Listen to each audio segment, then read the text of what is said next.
خدای په فضل سره زمون ټولې ګیټه چې کوم دی نو ډېرې برابر دي. د ټولو نه اول چې زمون د راتلو سره زمون ذمہواري د امن وه، هغه تفصیل کې موږ ټولو ته معلوم دی. نن د خدای په فضل سره که امن شته او که نشته، خو خلک دا وایي چې او د امن دپاره د خلکو قربانۍ ورکړي او چې چېرته متوازي حکومتونه ولته ولا ختم کړي دي او زمونږ د عوامي نشر پارټۍ غوندې په نره خبرې هېڅ چا چې کوم دی د امن دپاره د دهشتګردو خلاف نه دي کړي، څنګه چې زموږ پارټۍ کړي او مونږ یې قیمت هم ادا کړی. نو په دې نقطه باندې پبلک سره زموږ د امن وعده وه او د سر په قیمتونو باندې چې کوم دی مونږ د امن دپاره منډې وهلې او یوازې دا نه چې زما صوبه پاکستان هم مني، د پاکستان ټول مقتدر قوتونه هم مني او په دنیا کې چې کوم قومونه دي هم مني چې او که چېرته د دهشتګردۍ خلاف په مؤثره طریقه چا په ایماندارۍ باندې مقابله کړې د امن دپاره،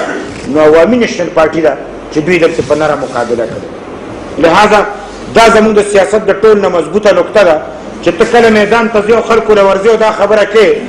هغه نه نورې خبرې هېرې وي، بیا هغه بیا سړک او سکول خو وروستی دی،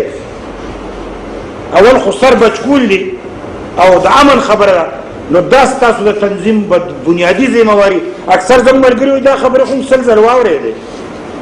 دا خو ته ګوټه شوې، په دې خو زه پوه شوم مخکې دې چاته کړي دي که نه، چا سره حجره کې ناست دي، جومات کې ناست دي خپل، ځکه چې اوس زموږ هغه جلسې خو نشته، هغه رنګ خبرې خو زموږ نشته دی. اوس خو به مطلب چې دقه رنګ مطلب د تنظیم په سطح باندې به چې کوم دی خپله خبر رسو. په کار دا دی چې د الیکشن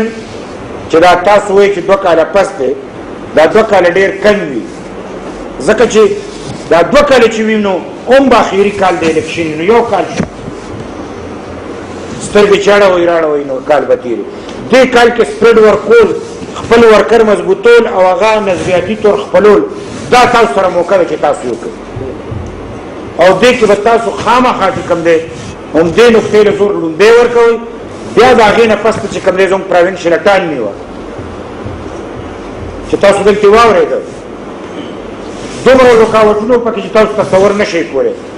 نن هم چې کوم دی نو عدالتونو ته خلک تللي دي او دومره په ګرانه دا کار شوی دی چې زیات امکان دا چې کابینټ کې کېدی شي چې دا پاس نه شي. دا خطره واو چې کابینټ نه و پاس کړی، حتی 10 ترمیم هغه بیس نه جوړېدو او 13 تاریخ د دې اخیری تاریخ دا ډیډ لاین چې په دې پورې به مطلب تاسو ډیسایډ کوئ او 25 تاریخ پرون چې هغه کومه فیصله وکړه نو 19 وزارتونه مونږ ته راغلل چې پرون کوم پاتې وو هغه فیصله مو شوه او هغه زمونږ صوبې ته راغلل. اوس دې کې چونکې د میډیا ملګري هم ناست دي او تاسو به م یو خبره لکه چې دې کې تکلیف دی چې د مرکز نه راځي نو دې سره به څه کېږي او چې د مطلب چې صوبې ته راشي دا خلک به نوکران دې سره به څه چل کېږي. بل بل بل که تاسو نه څوک تپوس کوي یا ملګرو سره خبره کوئ نو د ټول نه اول خو دا خبره چې د دې دامره برډن نشته چې دا کم ښکاري او یو ځل به دا بوج مونږه برداشت کوو خامخا، ځکه چې 80 کاله یو رنګو ملک چلېدلی. اوس که دا اوبه په غلط هم روانې او 80 کاله په یو لار روانې خو لارې جوړه کړي که نو چې ته بلې لارې ته راړې نو هغې کې وخت لګي چې د هغې رو نه اوبه راړې او بیا یې بل رو ته یې برابرې او دې ته بیا لار سمیږي نو دا وخت اخلي. نو دې کې چې دا کوم پرابلم دی دا دا دی چې 80 کاله یو شی چلېدلی زه یې راولم اوس یې په بل انداز چلوم نو دا بیخي د ملک دپاره ډېر فایدهمند دی، خو په سر کې مشکل شته. ټیکنیکل فالټ چې څه ته وایي چې دا به مطلب په خپله د دې ځینه وځي او دا به خامخا کال 2 خلي چې دا ټول مطلب سموتلی هر شی روانېږي نو دا به خامخا چې کوم دی کال 2 خلي. لہذا دومره تاریخي فیصله دا 13 ترمیم په شکل کې شوې ده او دا زمونږ د نیکونو د پلرونو دا د هغې ارمان د دې صوبې نوم دا د دې سوه دا زمونږ بلکل خپله خاوره خپل اختیار نه منو د بل اختیار دا زمونږ ناروا خلکو به راته چې تاسو هسې لګیئ او زمونږ ملګري وایي چې سړی دې کې څه فایده ده راځم د بجلی په حواله چې دا اوس کومه بجلی ده دا خو نه د مرکز سره نه صوبې سره دا خو چې کوم دی نو یو کارپوریشن ټایپ شی دی او په هغه شکل کې چلیږي د مرکز د لاندې او دې کې ډېرې پرایویټ کمپنۍ راغلې دا پرابلم دی نه جوړ دی اوس مونږ سره کوم اختیار رالو په دې کې مونږ چې کوم دی نیچرل ریسورسز چې چېرته دي هغې کې به صوبایي حکومت چې کوم دی نو پارټنر وي 50-50 پارټنر وي هغه که ګیس دی که بجلی ده که هغه تیل دی که هغه هر څه دي چې دلته پیدا کېږي دا به نه وي چې مرکزي حکومت به بجلی وړي نه داسې نشته اوس بجلی چې هغه جوړوي هم پکې زه 50-50 پارټنر یم ما نه به تپوس کوي زه به دستخط کوم هله به بجلی جوړېږي زه به د هغې نیم مالک خامخا دا یو د بجلی نه ده د ټول نیچرل ریسورس دا مالکانه حقوق په 18 ترمیم کې ومنلی شو چې د دې نه مخکې د صوبې اختیار نه زه چې جوړوم ما ته د مرکز نه د اجازت ضرورت نشته ما ته د بجلی جوړولو اجازت ملو شو مونږ اوس هم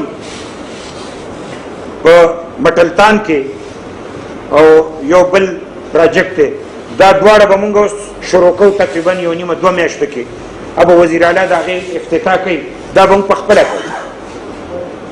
دا به صوبه کوي او داسې 9 پراجیکټ نورې مونږ جوړې کړي چې هغه به مونږ کوو د هغې لپاره طریقه کار خو به د وخت سره راځي خو بجلي به زمونږ خپله شي لکه ملکنډ 3 چې کوم دی ملکنډ 3 زمونږ صوبې جوړ کړی د هغې چې څومره پیسې دي اوس ما سره سیسټم نشته چې زه بجلي تقسیم کړم سیسټم د وابډې سره دی خو په دې کال کې 2 اربه روپۍ چې کوم دی هغه یې مونږ له راکړي صرف د ملکنډ 3 چې مالکانه حقوق یې ما سره او دا بجلي چې دی مونږ له هېڅ نو راکړي دا 110 اربه روپۍ دا خو چې نه مونږ په اوج زور ویشت اوس هغوی ته زمونږ نورې پیسې پاتې دي د هغې نورو پیسو دپاره چې کوم دی وزیر اعلی صاحب د ټولو پاټو چې کوم دی جرګه جوړی او د دې جرګې په شکل کې به مونږ مرکز ته ځو او مونږ به چې کوم دی د دې خپل پیسو ډیمانډ کوو او زمونږ یقین دی چې دا به سر ته ورسي د دې په بنیاد چې مونږ ټول یو یو مونږ د نورو پاټو سره مطلب په رابطه کې یو او د دې لپاره به چې کوم دی زر تر زره وزیر اعلی صاحب په مشره کې جرګه کېږي لہذا دې کې شک نشته چې لوډ شیډنګ به نه ختمېږي تکلیف به وي بجلی کمه د ضرورت سیوا دی سات په سات په کلو کې تقسیمېږي او بجلی چې کوم دی د هغې پیداوار کمیږي د دې یو حل دا دی چې بس مونږ بجلی زیاته کړو څنګه زیاته په کویله به جوړې په ګیس به جوړې په اوبو به جوړې د اوبو بجلی ډېره زیاته ده او ډېره ارزانه ده خو په سیزنل پوزیشن کې ده کله ډېره زیاته او کله بیا چې کوم دی نو ډېره کمه شي خو بیا یو ظلم دا دی په پاکستان کې چې د دې دپاره به مونږ اواز اوچتو خو ټولې خبرې په یو ځای کول ډېر ګران کاري چې کله د پاکستان کې لکه تیل ګران شو نو زما بجلی ګرانه شي ځکه چې پنجاب کې او په کراچۍ کې په تیلو بجلی جوړېږي نو دوی داسې کار کړی چې زمونږ بجلی او دوی بجلی مکس کړې ده او دواړو له شریک قیمت لګولی دی نو مونږ ورته چې زمونږ بجلی د ورزانه ده نو زما بجلی زما په قیمت ماله راکړه او چې دای کومه بجلی جوړیږي ایله دای په قیمت ورکړه ځکه چې غنم په پنجاب کې جوړیږي چې کیږي نو د پنجاب غنم هلته ارزان دي ما خو ګیله نه راکړی اختیار خپل دی نو په دې بنیاد د پروینشل اکانومي په حواله پاکستان زمونږ ملک دی مونږ د هغې بوج منو دای مشکلات منو چې کوم د شیډول لوډ شیډینګ کېږي مونږ سره هم دې کېږي خو د هغې یو بنیاد دی هغه دا دی چې په کوم ځای کې نیچرل ریسورسز پیدا کېږي اول به د هغې خلکو ضرورت پوره کړي چې د هغې نه زیاتي شي بیا به یې نورو له ورکړي لہذا بجلی بنیادی طور زمونږ رایټ دی دې ځای کې پیدا کېږي اول به زمونږ خیبر پښتونخوا پوره کوي پس د هغې به چې کوم دی نو نور مطلب چې پاکستان کې تقسیموي دا جګړه زمونږ دا به په سی سی آی کې کوو چې کوم ځای کې وزیر اعظم او وزیر اعلیګان کینی آی پی سی کې به کوو چې هغلته به مطلب چې وزیر اعلیګان کینی او وزیران کینی دا مونږ دا نقطې اوچتې کړې دي په چونکې موجب د دې سوال وکړو چې د بجلی به څه پوزیشن حل کېدو ولا دومره زر نه ده د بجلی مثال داسې چې کوم د ټول نه وړه منصوبه ته کې وړه هغه د 4 کالو نه مخکې نه کېږي نو که مونږ یې شروع کوو نو شروع به کوو خو پوره کېږي به راتلونکي ټنې ورکې نو خدای دې وکړي چې زمونږ ټنې وري خو که د بل چا مې نو کوم بوټ ورکړي دی حق دی خو مونږ به ورته بنیاد ایښی او دا چې ما کوم یاد کړه د 8 د دې فیزیبیلیټي رپورټ تیار دی دا مونږ سره شته د دې سکیمونو فیزیبیلیټي رپورټ تیارول هم ډېر ګران کار دی تاسو وایئ چې دا فیزیبیلیټي پکې لا څه بلې مونږ هم ډېر نه پوهېږو خو یو حل دی خو په دې باندې دې سټډي باندې ډېر وخت لګي او دا ډېره پیسه غواړي دا زمونږ تیار دي د دې سکیمونو د ګیس او د دې خبره دې سره ټچ ته تاسو به پکې چې څومره دلچسپي لرئ مونږ پکې پرون هم میټینګ کړی زمونږ بجلی کې پیسې تقریبا هغه عمره پاتې نه دي چې دا سم ځکه چې زمونږ دا 100 او 10 ارب روپۍ چې مونږ له کومې راکوي هغې کې چې کوم دی نو مونږ ته 35 میلو شوي دي او دې ځل به 15 نورې میلو شي د بجټ حساب خو یو وخت به راشي چې دا 100 خو به ختم شي ځکه چې دا خو زما مرکز سره پیسې دي نو چې راکوي نو ختمېږي که نه نو خدای پاک په بل فضل کړی دی چې دا تیل او ګیس چې کوم دی دا دې ځل چې دا مونږ له پیسې راکړي دا 15 ارب روپۍ وي دا د بجلی نه ډېر سیوا شو ځکه چې دا تاسو ورته وګورئ چې کل بل د کال د 2 کالو پیداوار دی او بجلی خو ډېر پخوا نه جمع شوې پیسې نو 15 ارب چې بیا بل کال راځي به د دې نه سیوا کېږي بل کال چې راځي د دې نه به سیوا کېږي او داسې به دا ریشو چې کوم دی په مخکې روانه وي او دغه رنګ زمونږ چې کوم اوس کار روان دی نو تاسو تصور نشئ کولی چې هغوی وایي مونږ داسې ځمکه نه لیدلې چې چېرته کوې کنو هلته تیل روځي لکه داسې هغوی په دومره فاصله کې وایي چې داسې فاصله کې خو په عربو کې هم نشته چې دا کوم په دې علاقه کې دی افسوس دی چې امن نشته هغه علاقو ته خلک چې مونږ ورته کوم پروټیکشن ورکوو په کومه طریقې لیږو تاسو سوچ نشئ کولی بهر کې دا مې یو خبره ده چې تاسو ټول عام خلکو ته کوئ چې دا د دې صوبایي حکومت ګټم ده او په دې دوران کې کویان ډېر سیوا شوي هم دي او مخکې به چې کوم دی ریلټي چې 15% زمونږ د دغې خلکو ته میلاوي کړي چې چېرته دا پیدا کېږي نو مخکې به په 2 هیډز باندې میلاوېده اوس 4 هیډز باندې میلاوي یعنی مخکې چې هغوی ته مثال 10 کروڑه میلاوېدې نو اوس به چې کوم دی هغوی ته 50 کروڑه میلاوي او د هغې دپاره په کمپنو مونږ پیسې ایښي دي چې د دوی دا سوشل سټرکچر چې خراب شوی دی دا به کمپنۍ په خپله جوړوي لہذا زما کرک زما هنګو زما کوواټ زما لاچی زما بنو زما چې کوم دی نو لکي زما وزیرستان جنوبي اضلاع دا ټول په دې پیکج کې راځي چې هغې کې به مطلب دا که خدای کړي خیر او دا خلک چې وایي د عرب ملک داسې او داسې که لږ امن راغو نو دوی د دې خپل رایټ په بنیاد د خپل رایټ په بنیاد هغوی چې کوم دی دومره مخکې به ځي چې 15-16 کاله تېرېږي مونږ به بیا وایو چې مونږ جنوبي اضلاع ته ځو اوس خو یې دلته راځي که نه بیا به مونږ چې کوم دی نو هغلته چې هلته به ترقي دومره شوي او کارونه به دومره شوي. دا یو پر امید فضا ده او دا ځکه شوي چې موجوده حکومت دې خبر ته ډېره توجه کړې ده. او بیا د خوشحالۍ خبره ده چې د دې صوبې حکومت او د مرکز حکومت دا برابر، ځکه چې که هغوی مونږ سره ملګرتیا نه وي دا مونږ نشو کولی، خو که مونږ دلته نه وي نو به راله راکول. لہذا دا مرکزي حکومت او صوبې حکومت دې ټولو ته کریډټ دی. او دا 13 ترمیم په بنیاد زه د ټول ناول چې کوم دی د زرداري صاحب، د اسفندیار ولی خان صاحب، د نواز شریف صاحب، د مولانا فضل الرحمن صاحب، د سیاسي پارټو د ټولو مشرانو چې هغوی په دې کې غټ کردار ادا کړی دی، شکریه ادا کړو. د ټول سیاسي پارټو بلا تفریق، جماعت اسلامي که بل چې چام په دې کې چې کوم دی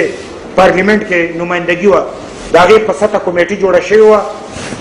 که زمونږ محمود خان صاحب دی، که زمونږ بلوچ لیډرشپ دی، ټول دې ټولو په شریکه کړي دي. اول خو هغه ټولو ته موږ مبارکباد ورکوو چې نن هغه ارمان پوره شو، عملي طور چې کوم دی کابینټ هغه منظور کړو. د دې نه پس زرداري صاحب چې په هغې کې ډېر کلیدي کردار ادا کړی دی، که الیکټډ پریزیډنټ نه وی او دومره مضبوط نه وی او د داسې سوري لاندې دا کار نه کېدی دا نه شو کېدی.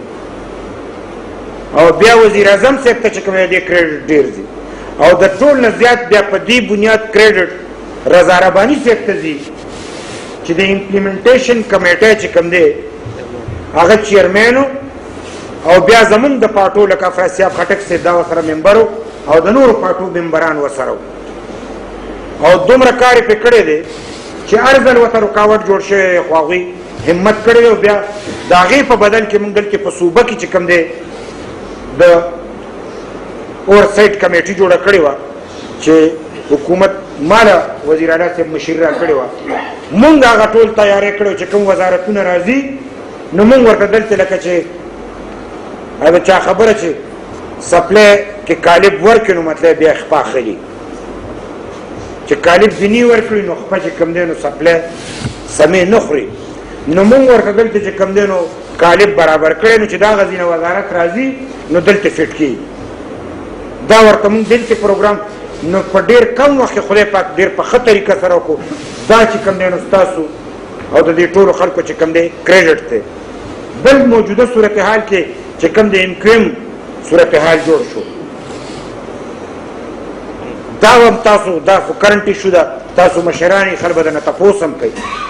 د ټول نه خو اول دا خبره چې امکم ځان ته یو پارټي ده په خپلو فیصلو کې آزاد دي، ای چې څه فیصله هم کړې ده دا د هغې اختیار ده. خو دا یو خبره لازم ده چې اپوزیشن او اقتدار دواړه د جمهوریت حصه دا نه چې په حکومت کې منو ګینې جمهوریت به وي چې حکومت نه بار شم جمهوریت بني. نو ټیک ته MQM په خپله مرضۍ حکومت کې په خپله مرضۍ حکومت نه ووتی. خو دا یو خواست به مونږ کوو ورته چې ټول جمهوري قوتونو ته چې داسې خبره نه ده پکار چې موجوده جمهوریت ډیریل شي. دا ډیریل کېدل نه دي پکار، لکه د پټلۍ نه دا ګاډۍ کوزېدل نه دي پکار. ځکه چې که چېرته د خپل او زما یقین دی چې دغه پوزیشن د نواز شریف صاحب هم دی چې خپله پوزیشن کوي، خو داسې اراده نشته چې بیخي د حکومت او داسې اراده د MQM هم ده. خو د دې موجوده صورتحال په مطابق دا زمونږ خپل سوچ او فکر دی چې څنګه هغې خپلې فیصلو کې مونږ آزاد دي داسې هغوی آزاد دي. او په دې وخت کې حکومت ته څه خطره شته دی نه، چې کومه غرضي خطره وه هغه د بجټ وه او په بجټ کې چې کوم دی نو اعداد و شمار ډېر لازمي چې بجټ پاس نه کړي نو حکومت پاتې نه شي. او د چا خبره زرداري صاحب که د چا خوښ دی او که خوښ نه خو دا چل زده دی چې کار به څنګه وباسي. نو هغه پوړی پاس کړی ده چې کوم دی کې به ډېر پریشر راتلو، لکه کال ورته کال پس به پې سابندې راځي، تر هغې پورې خبره برابر ده. خو کال پس هم که یو خبره راځي بیا هم ورسره اعداد و شمار برابر وي او کال کې به ډېر خلک رضا کړي دومره وخت به وي. نو په دې بنیاد باندې داسې یو خبره نشته چې ګینې نن دی او سبا دی داسې باقي خو پاکستان خدای دې مونږ ته خیر کړي. نو په دې موجوده صورتحال کې دا خبره هم تاسو چې خلکو ته کوئ دا هم زمونږ په ګټه تمامیږي او ځکه هم په ګټه تمامیږي چې که د پیپلز پارټۍ حکومت قایم دی نو په هغې کې د عوامي نیشنل پارټۍ غټه حصه ده. مطلب چې زه کم ځای چې وله ما سنبال کړی دی چې ټول پاکستان راشي هغه ځای به وله څوک سنبال نه کړي. دا چې دا کم او چې په کم بنیاد باندې د اسفندیار خان زمونږ د مشر او د زرداری صاحب انډرسټینډینګ دی نو د مشرانو انډرسټینډینګ چې وینو پاټو ته تللم اساني او چې دا څومره کارونه وشو دا چې دا ما نومونه وشته یو یو یو یو یو یو دا چې د اسفندیار خان او د زرداری انډرسټینډینګ نه وي دا نه کېده. لہذا دا ټولې خبرې په دې بنیاد چې دا زموږ د لیډرشپ دا زموږ د پارټۍ دا زموږ د سیاست د حکمت عملۍ کامیابي ده او تاسو ټولو دا ذمہواري ده چې همدغه رنګ به چې کوم دی خپلو خلکو له ځئ د دې نورو خبرو نه علاوه که سیاسي خبرې وکړئ لږ بخښ ښکاري. دا سیاسي مشر چې سیاسي خبرې کوي ډېر خوږ ښکاري. دی چې نورې خبرې کوي سړی وایي ګینې عادت یې بدل شو. نو دا نور کارونه خو مونږ تاسې اوس په د چا خبره په د مجبورۍ نه راته پاتې دي. اصلي کار خو زموږ سیاست دی او هغه سیاست زموږ د ګټې دی او دې سره چې کوم دی وخت که خدای کړي خیر بیا چې ته موقع میلاوېده بیا ورته خبرې کوو. زه یو ځل بیا ستاسو د ټولو مشرانو د ټولو تنظیمونو د زړه د کومې نه شکریه ادا کوم.